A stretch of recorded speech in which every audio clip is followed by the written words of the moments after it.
Boa noite para vocês, feliz sábado, muito bom estar aqui, sempre é bom, né, Iô? É muito bom, né?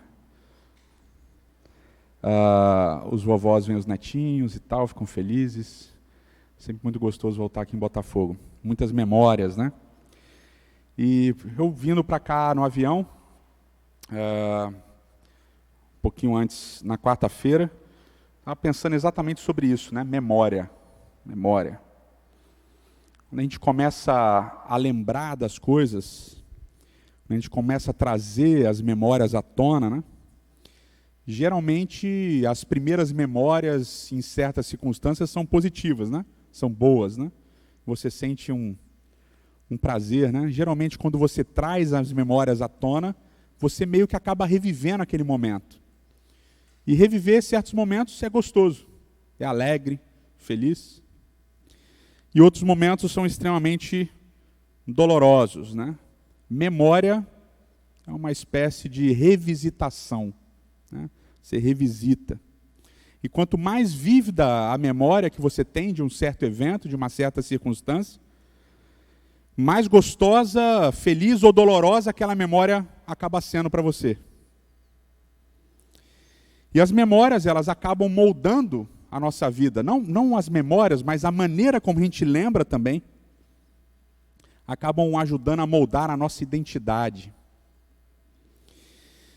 Não é somente o que a gente lembra, mas é como a gente lembra também. E eu lembro, por exemplo, que eu fui desbravador aqui em Botafogo, né? Clube Desbravadores de Botafogo. Funcionava onde hoje lá em cima tem aqueles... Eu não sei o que é lá em cima. O que é lá em cima, Flávio? Continua no mesmo lugar, só que agora está bonitinho, né? É para trás ali, né? Então era ali em cima, embaixo da galeria ali, meio bem quente. E eu lembro que teve um Dia Mundial dos Bravadores, geralmente em abril. Eu lembro que na época foi perto do dia 21, no feriado de Tiradentes. E aí me escolheram para pregar. Desbravadores, Dia Mundial dos Bravadores, eu preguei. Tinha 10 anos. E sempre que eu lembro disso, que me vem à memória, vem uma série de coisas junto com isso, né? Um sentimento de alegria, puxa, preguei minha primeira vez, fui com 10 anos, que bonito, tal, que legal, no Dia Mundial dos Bravadores. Eu acho que eu vim com uniforme, não lembro, mas acho que eu vim com uniforme, desbravadores e tal. Preguei um sermão X, preparado pelo meu tio, que tinha sido pastor, um sermão sobre o amor, 1 Coríntios 13 e tal. E aí eu fui pregar, e eu lembro disso, o microfone ficou bem baixo, quer dizer, era aqui em cima, e não era esse púlpito, né? Era um grandão. E aí o microfone eles tiveram que baixar, e eu fiquei assim, e aí vem alguém, que depois me contaram quem era, agora eu já esqueci, e colocou um apoiozinho para eu ficar em cima do apoio, e eu lembro que o apoio ficava balançando, e aquilo me desconcentrou bastante. E o primeiro sermão, eu decorei tudo, todas as palavras e tal, com medo de errar. E meu segundo sermão também foi no Dia Mundial dos Bravadores, 2 anos depois, aqui em Botafogo também, aí dividiram o sermão em 3 partes. Eu, uma menina, mais um menino, a gente pregou 3 partes. Então, memórias, né? Você vai revivendo. Isso acaba te moldando, né? Vai moldando você, vai moldando quem você é, como você lembra dessas coisas. E aí tem algumas memórias que elas são boas, mas elas acabam se juntando com outras coisas que não são tão boas. Então, eu lembro, por exemplo, da Páscoa, né? A Páscoa a gente não passava, né? Que a gente viajava, geralmente a gente viajava, ia para a casa dos meus avós, no interior de São Paulo, perto de onde eu moro, mais ou menos perto de onde eu moro hoje, em São Roque. Aí chegava lá em São Roque, meu avô preparava todo um esquema, acordava de madrugada, fazia uma caça ao tesouro, e depois de fazer o culto, a gente ia caçar o tesouro e achava umas cestas com guloseimas, né? Uns chocolatinhos, uns ovinhos, uns negócios lá e tal. E eu lembro com carinho, mas ao mesmo tempo eu lembro que meu avô não faz mais isso porque ele morreu. Né? Em 1990 ele morreu. Então, Ao mesmo tempo que essa memória da Páscoa ela é bonita, ela é gostosa, ela é emocionante, ao mesmo tempo eu lembro que não acontece mais, né? Que passou. As coisas mudaram, já não é a mesma. Essa memória já não vem somente temperada com um tempero gostoso, ela vem com um pouquinho de dor também. E quando a gente vai para a Bíblia, a Páscoa começa com memória. Ela começa com memória e ela se perpetua através da memória. Quando a gente lá abre o livro de Êxodo, no capítulo 1 em diante, ele começa com algumas coisas interessantes. Se você tem sua Bíblia, pode abri-la. É interessante que geralmente as histórias elas começam com ação, e aqui em Êxodo a história começa sem ação. Diz lá, são estes os nomes dos filhos de Israel que entraram com Jacó no Egito. Cada um entrou com sua família, Rubem, Simeão, Levi, Judá, Issacar, Zebulon e Benjamim, Dan, Naftali, Gad e Asher. Todas essas pessoas, pois, que desceram do Jacó, que descenderam de Jacó foram 70. José, porém, estava no Egito. Faleceu José e todos seus irmãos e toda aquela geração. Mas os filhos de Israel foram fecundos, aumentaram muito e se multiplicaram, grandemente se fortaleceram, de maneira que a terra se encheu deles. Entremente se levantou um novo rei sobre o Egito, que não conheceu a Judá. E ele disse ao seu povo, eis que os filhos de Israel são muito numerosos, e são mais fortes do que nós, e assim começa a narrativa. Não começa com ação, começa com descrição. E começa lembrando de algumas coisas para você, leitor, para a gente, leitor, lembrar. Começa lembrando o quê? Quem são os filhos de Jacó? E quando ele começa lembrando quem são os filhos de Jacó, o que você automaticamente lembra? De Gênesis, né? De Gênesis todo. Bom, quem são os filhos de Jacó? Puxa, Jacó teve 2 esposas. Uma esposa teve 6 filhos, outra teve 2, morreu. Ele teve filho com concubina também. Jacó vagueou, José foi vendido pelos irmãos, uma história horrível e tal. E aí Jacó, no final da vida, foi abençoar os filhos de José. E Jacó abençoou o mais novo em lugar do mais velho. E aí você já lembra de outra coisa. O que você lembra automaticamente? Poxa, mas aconteceu isso com Jacó também. Jacó e Esaú, e no final Isaac abençoou o mais novo em lugar do mais velho. Nossa, 2 filhos. Isaac, o filho da promessa, Isaac tão esperado para Abraão, e você começa lembrando, e onde é que você volta? No princípio criou Deus os céus e a terra era sem forma e vazia. Memória. As coisas que vão aparecendo aqui vão lembrando de outras coisas. E é muito interessante como o narrador vai trabalhando essas coisas. Levanta um novo faraó, um faraó que não conheceu José, e você lembra, puxa, o faraó que conheceu José era bom. José trabalhou com ele, o faraó deu uma parte da terra do Egito, a planície de Goshen, uma parte frutífera, uma parte fecunda para José habitar. E agora vem um faraó que não conhece José, não sabe o que José fez pelo Egito. Como é que ele pode esquecer? Como é que pode ter um faraó que esqueceu o que José fez? José salvou o Egito. E aí vem uma parte interessante quando você vai lendo a história, né? O faraó vai oprimir, oprimir, oprimir. E as primeiras resistências à opressão de faraó são das mulheres. As parteiras resistem. A mãe e a irmã de Moisés resistem. A filha do próprio faraó resiste. A presença feminina é marcante no início do livro de Êxodo. As mulheres que desobedecem o faraó, porque elas temem a Deus. Isso fica implícito na história da filha de faraó, mas explícito nas 2 outras histórias. Elas desobedecem o faraó porque elas temem a Deus. E aí a gente lembra também do cumprimento profético. O Êxodo, capítulo 1 de Êxodo, com essa multiplicação dos filhos de Israel, com esse aumento dos filhos de Israel, com essa opressão que eles começam a sofrer, com essa escravidão que eles começam a vivenciar no Egito, nos lembra de Gênesis capítulo 15. Quando Deus promete a Abraão uma terra. Mas Deus diz a Abraão, você não vai entrar nessa terra agora. Pelo contrário, seus filhos vão descer para essa terra e lá eles vão ser escravizados. E daqui a 400 anos, daqui a 4 gerações, eu vou trazê-los de volta. porque eu ainda tenho amor pelos cananitas e por isso eu vou deixar vocês lá sofrendo no Egito por algum tempo. Cumprimento de profecia, lembrança. E aí então no final de Êxodo capítulo 2, Moisés é introduzido como um indivíduo meio violento, meio intempestivo, um cara que não pensa muito nas consequências, simplesmente faz, e ele foge, tem que fugir porque ele mata um egípcio, e tem uma pena de morte aí, que o faraó coloca sobre ele.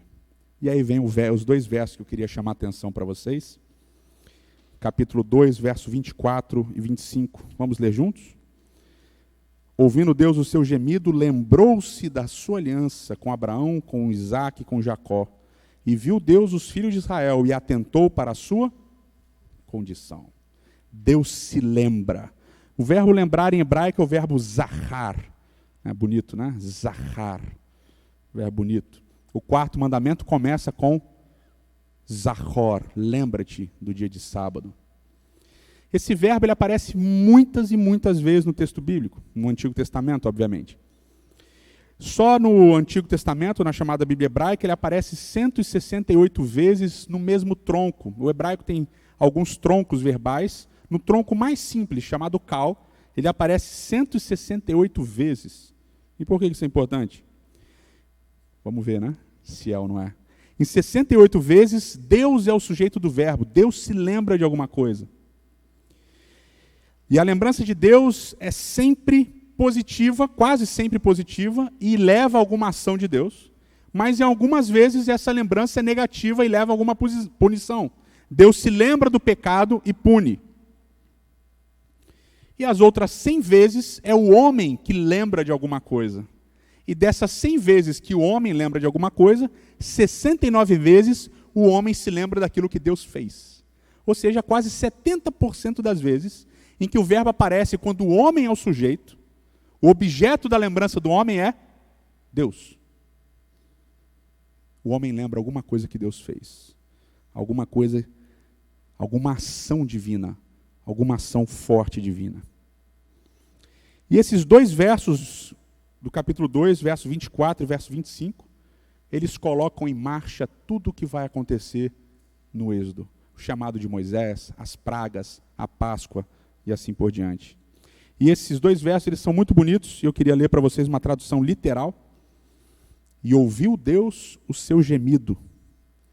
E lembrou Deus da sua aliança com Abraão, com Isaque e com Jacó. E viu Deus os filhos de Israel. E conheceu Deus. São 4 verbos, e 3 verbos têm complemento. Um verbo sem complemento que diz, e conheceu Deus. Deus ouve, Deus se lembra, Deus vê, Deus conhece. A lembrança de Deus, ela não é uma lembrança passiva, é uma lembrança ativa. A lembrança de Deus impele o ser divino a agir.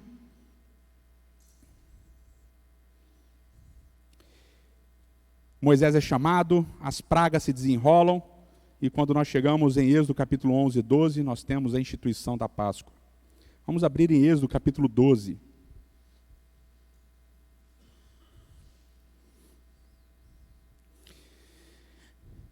Vamos ler a partir do verso 1. Disse o Senhor a Moisés e a Arão na terra do Egito: Este mês vos será o principal dos meses, será o primeiro mês do ano.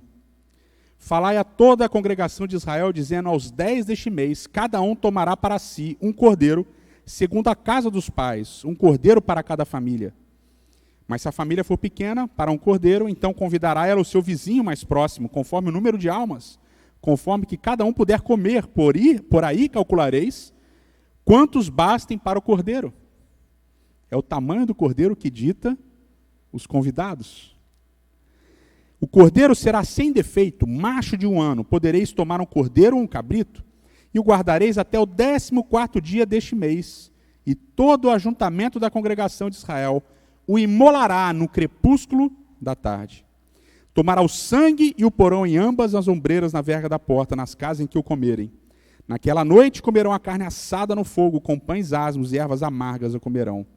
Não comereis do animal cru, nem cozido em água, porém assado ao fogo, a cabeça, as pernas e a fressura. Nada deixareis dele até pela manhã, o que porém ficar até pela manhã, vocês vão queimar. Desta maneira o comereis, lombos cingidos, sandálias nos pés e cajado na mão. Comê-lo-eis à pressa, é a Páscoa do Senhor.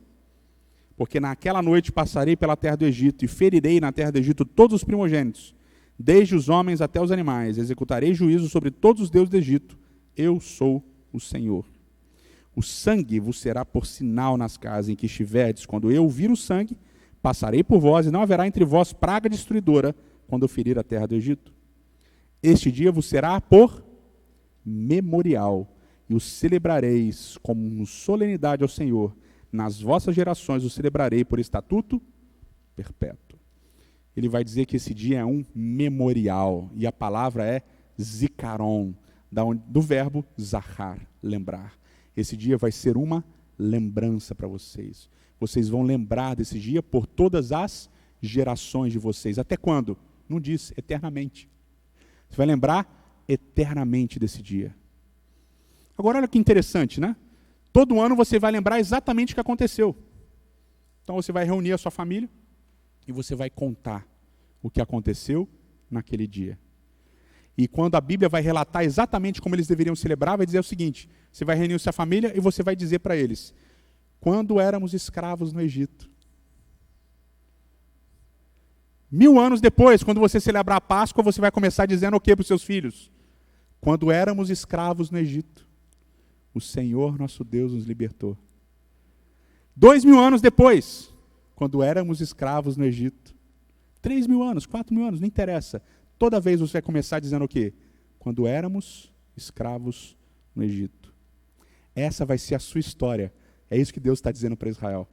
Essa vai ser a sua história. E essa história vai ser tão importante que esse mês agora vai ser o primeiro mês do ano. O ano vai começar com o mês da Páscoa. Vocês vão esperar 10 dias. No 10º dia vocês vão separar um cordeiro. Deixa o cordeiro lá.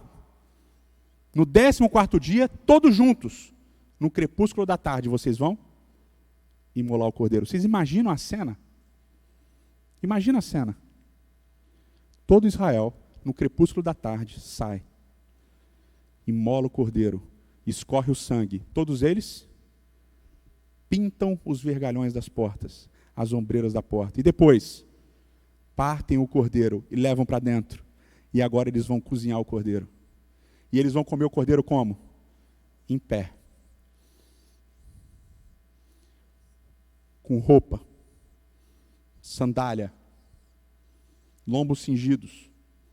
Vão comer pão ázimo, sem fermento. Não dá tempo de esperar o fermento. Vai assar o pão e vai comer o cordeiro com ervas amargas e pães ázimos. Essa brincadeira que eu faço é o primeiro Big Mac da história. Né? Vai pegar o pão, cordeiro, ervas amargas e fechar com um pãozinho e comer. O primeiro sanduíche da história é na Páscoa. E você vai comer pronto. Por quê? Porque Deus vai te libertar. Porque Deus vai te libertar. E você vai contar essa história todos os anos. Todos os anos. Todos os anos. Você vai lembrar. Esse vai ser um memorial. Quando a gente começa a Páscoa, a primeira dimensão importante da Páscoa é o passado. Uma das primeiras e mais importantes, um dos primeiros e mais importantes, lógicos aspectos da Páscoa, ou de qualquer memória, é o passado. Então agora é o momento de eu lembrar do quê?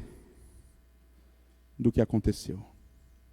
Só que na Bíblia, quando você lembra o que aconteceu, você se insere na história. Você nunca lembra, quando Deus fez isso por fulano. Não, quando Deus fez isso por mim. E tem vários momentos assim na Bíblia. Por exemplo, a festa das primícias. O povo levava os primeiros frutos da terra diante do Senhor. E sabe o que eles deviam dizer? Meu pai foi arameu errante pela terra, peregrinou, não sei o que lá. Aconteceu isso, isso e isso com ele. Nós viramos escravos no Egito, mas Deus libertou a gente do Egito e nos fez entrar nessa terra. E hoje eu entrei nessa terra, por isso eu estou trazendo os frutos aqui. O cara podia estar morando na terra prometida há décadas, séculos. Né? Outras pessoas, obviamente, séculos. Né? Mas ele vai levar o fruto da terra e dizer, hoje eu entrei na terra que o Senhor prometeu, a juramento, aos meus pais. A memória, ela não é individual apenas, ela é coletiva. E ela não é a memória apenas de quem viveu, é a memória de quem? De todo o povo, ela é coletiva. Ela não é só individual, ela é coletiva. E na primeira Páscoa, quando eles celebram, eles não vão celebrar sozinhos, eles vão celebrar como? Em família. Com os convidados, com os vizinhos. Memória, a primeira dimensão da memória, biblicamente, é acessar o passado. E amanhã a gente vai falar de uma segunda dimensão da memória, que é o presente. Como vocês viram aqui, quando Deus lembra, o fato de Deus lembrar é porque ele tinha esquecido?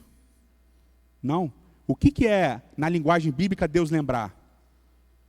É Deus agir. A memória de Deus está associada à ação de Deus.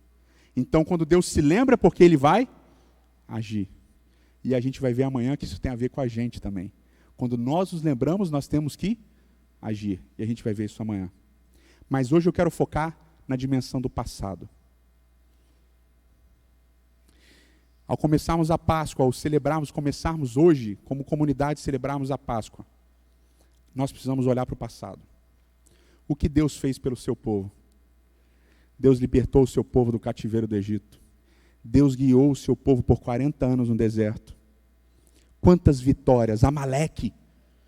O povo sai do Egito, um povo desorganizado, um povo sem exército, e é atacado pelos amalequitas. Amaleque ataca o povo pela retaguarda.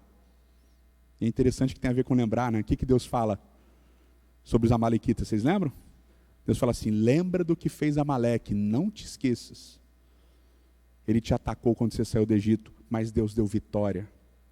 Depois o povo sentiu sede, teve o milagre da água. Depois o povo sentiu fome, teve o maná, teve as codornizes. Depois o povo se acampa no Sinai, Deus se manifesta. O povo entra na terra prometida, o povo vence a batalha contra Jericó, o povo conquista a terra, Saul, Davi, quantas vitórias contra os filisteus, mas o povo se afasta de Deus. O povo vai para o exílio, sofre nas mãos dos babilônios, vem os medo-persas, o povo retorna para Jerusalém. Nunca mais como um povo independente. Mas Deus vai abençoando o povo, Deus faz isso, Deus faz aquilo.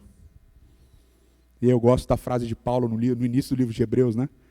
Deus falou aos nossos pais através dos profetas, mas nos últimos dias ele nos falou através do Filho. Um anjo aparece para Zacarias e Isabel e promete um filho que seria o anunciador daquele que estava por vir.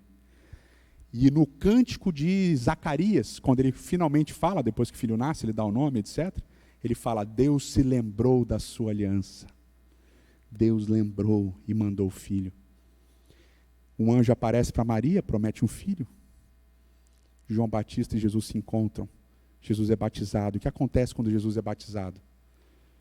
Uma voz fala do alto, esse é meu filho amado em quem me comprazo.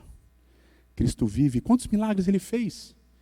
Diz o evangelista que se ele fosse narrar todos os milagres, não teria papel suficiente para falar tudo aquilo que Jesus fez. Mas eles contam diversos milagres. Multiplicação de pães e peixes, cura de pessoas com problemas físicos, motores, psicológicos, endemoniados. Milagres, milagres, milagres, milagres. Sermões, sermões e sermões. E ele se entrega para morrer. E ele diz, a minha vida ninguém a tira. Eu voluntariamente a dou. E ele morre na cruz do Calvário para trazer salvação. E ele descansa no sábado. E no primeiro dia da semana ele ressuscita. E as pessoas vão até o túmulo para trocar as roupas, as bandagens, e não encontram. E um anjo fala, ele não está aqui, ele ressuscitou. E eles saem correndo para anunciar as boas novas, da onde vem a palavra evangelho, o anúncio das boas novas. Qual é a máxima boa nova? Que ele não está morto, ele ressuscitou. Ele está vivo. Ele se encontra com as Marias, ele se encontra com os discípulos, faz comida para os discípulos no último dia da presença com eles, ascende aos céus, os discípulos vêm, cai o Espírito Santo, Os discípulos começam a proclamar as boas novas do Evangelho para todo mundo. Milagres e milagres e milagres. Paulo, batismos. E a história da igreja, desde os dias de antigamente até hoje. Páscoa é lembrar tudo isso e se inserir nessa história. Essa história não aconteceu com os outros, essa história aconteceu com você, porque você está aqui hoje. E se você está aqui hoje, você faz parte de todo esse passado. Agora, não olha só para a história do povo de Deus, olha também para a sua história. O que Deus fez por você? Da onde Deus te tirou? Da onde Deus te resgatou? Qual era o Egito que você estava? Quantos milagres Deus fez por você essa semana? Semana passada? Semana retrasada? No ano passado? Quantas bênçãos Ele derramou? Quantos livramentos? Quantas maravilhas Ele operou na sua vida e na vida da sua família? Na vida dos seus pais? Na vida dos seus avós? O que Deus já fez por você? E a memória, quando ela é acessada, quando a gente acessa a memória, a gente olha para o passado, e a gente olha para aquilo que Deus já fez, a primeira coisa que precisa produzir no nosso coração é gratidão. Gratidão porque você está aqui. Gratidão porque Deus atua na história, não é agora. Ele não está atuando agora na história. Ele atua na história desde o início. Ele atuou com o povo. Ele atuou mandando o seu filho. E Ele continua atuando até os nossos dias. O que Ele fez por você? Da onde Ele te tirou? Para onde Ele está te levando? Ano passado foi um ano extremamente difícil para mim. Eu podia contar várias histórias, não vou para não chorar. Mas Deus me livrou. Se a gente mantém na nossa mente a memória do que foi, Ellen White diz que a gente não tem por que temer o que vai ser. Porque nós sabemos o que aconteceu conosco. Esse livro, para muitos é só historinha, mas é a história do que Deus fez por um monte de gente no passado. E é a prova daquilo que Deus também fez por você e ainda pode fazer. Memória é acessar as histórias maravilhosas de você com Deus e poder revivê-las. É lembrar dos momentos de dor, mas é lembrar dos momentos de vitória também. Quando o povo lembrava da Páscoa, eles começavam lembrando que eles eram escravos. Que eles sofreram, que os pais deles sofreram. Mas o principal da lembrança não era o que eles eram, era o que Deus os tinha tornado. Eles eram escravos, mas agora eram homens livres. Lembre o que Deus fez por você. Lembre o que Deus fez pelos seus pais. Lembre pelo que Deus fez pelos pais dos seus pais. Lembre o que Deus fez na história até você. E tenha certeza de que como Ele nunca falhou, Ele nunca falhará. Eu sou o mesmo ontem, hoje e eternamente. Vamos orar?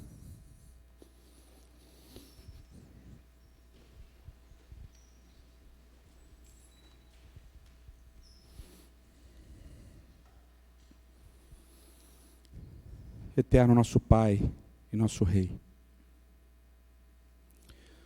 nós te louvamos e te bendizemos por tudo que o Senhor fez pelo teu povo no passado, por tudo que o Senhor fez pelo nosso povo no passado, por tudo que o Senhor fez na história de Israel, dos profetas.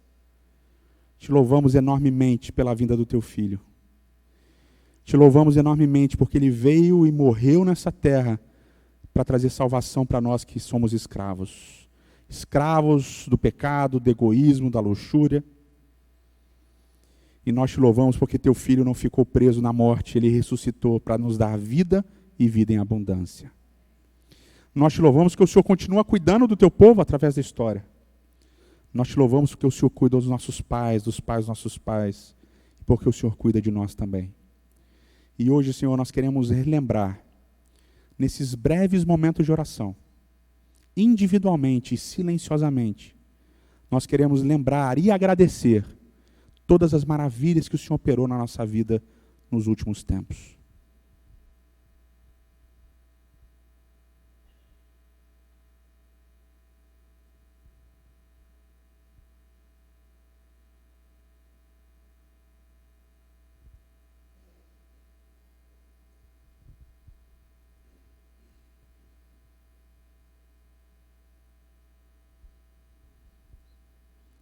Muito obrigado, Senhor, por tudo que o Senhor fez. Muito obrigado porque o Senhor continua atuando nas nossas vidas. Muito obrigado pelos milagres e pelas bênçãos. Muito obrigado porque éramos escravos, mas agora somos homens livres. Por favor, Senhor, nos ajude a sempre lembrarmos dos teus grandes feitos na história e também dos teus grandes feitos nas nossas vidas. E que essa lembrança produza em nós gratidão e reconhecimento por tudo aquilo que tu és. Te pedimos tudo isso nos méritos de Jesus Cristo, o Cordeiro de Deus que tira o pecado do mundo. Amém.